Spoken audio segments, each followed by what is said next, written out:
Assalomu alaykum aziz yurtdoshlar, chorva ishqibozlari hamda dehqonchilikka qiziqadigan insonlar. Mana bugun 25-dekabr 2025-yil chorshanba kuni issiqxonamizni fevral oyida pomidor ekishimiz kerak.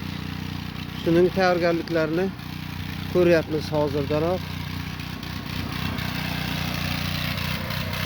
Yerlarimizga go'ng to'kib, ana shu go'ngni tuproq bilan aralashtirib haydayapmiz.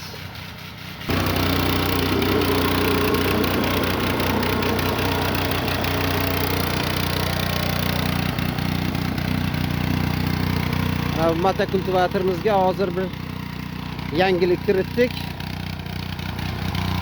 Shuni aytib o'taman, motokultivatori bor. Ana shunaqa o'z oilasida xo'jalik, dehqonchilik uchun ishlatadigan insonlarga bir yangilik desa ham bo'ladi. Mana hozir ko'rib turganlaringizdek motokultivatorning vozdixini, mana havo so'rg'ichini o'zim hozir tepaga chiqardim. Chunki vozdix ko'p chang ichida to'xtab ishlaydi, o'zi zavodskoyi.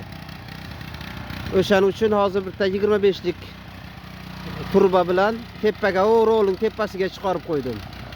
Hozir mana ko'rasizlar. Ana sarg'ish shlang bilan tepadan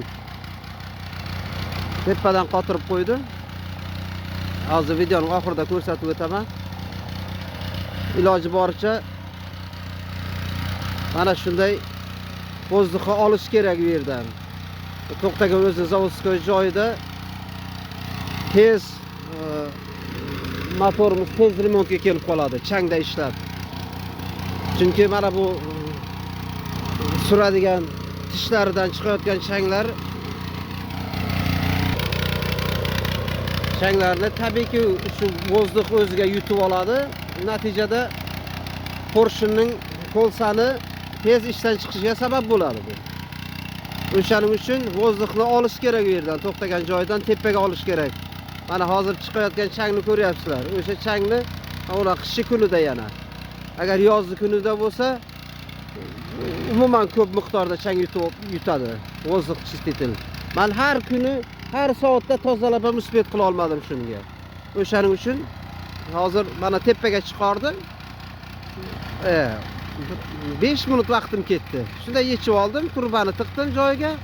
Vozdixni tepaga zajin bilan qotirdim.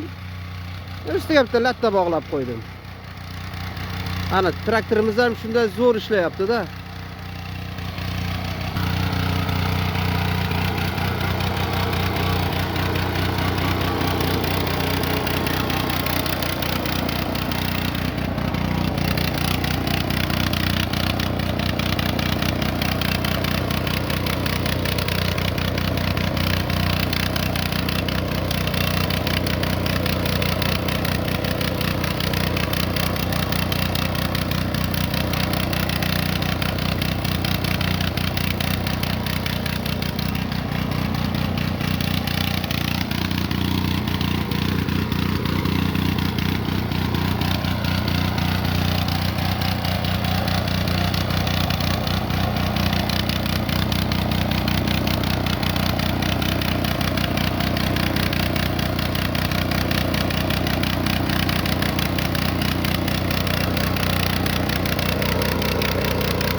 Endi shundan olamizda tovuqlarimizni ham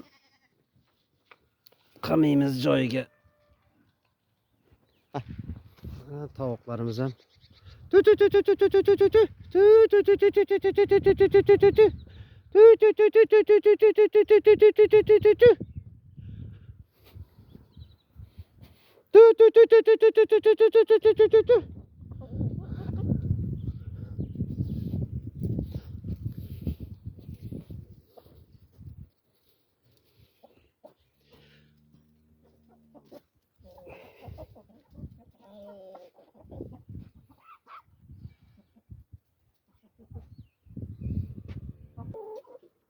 Tovuqlarimiz ancha o'rganib qoldi gidroponikaga.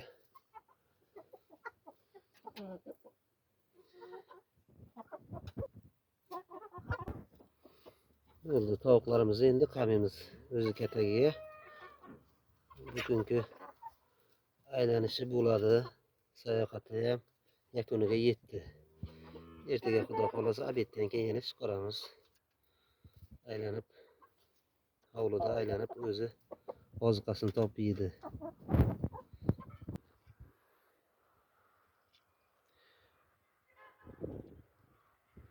Eshiklarimiz ham birinchi kun yeyishi.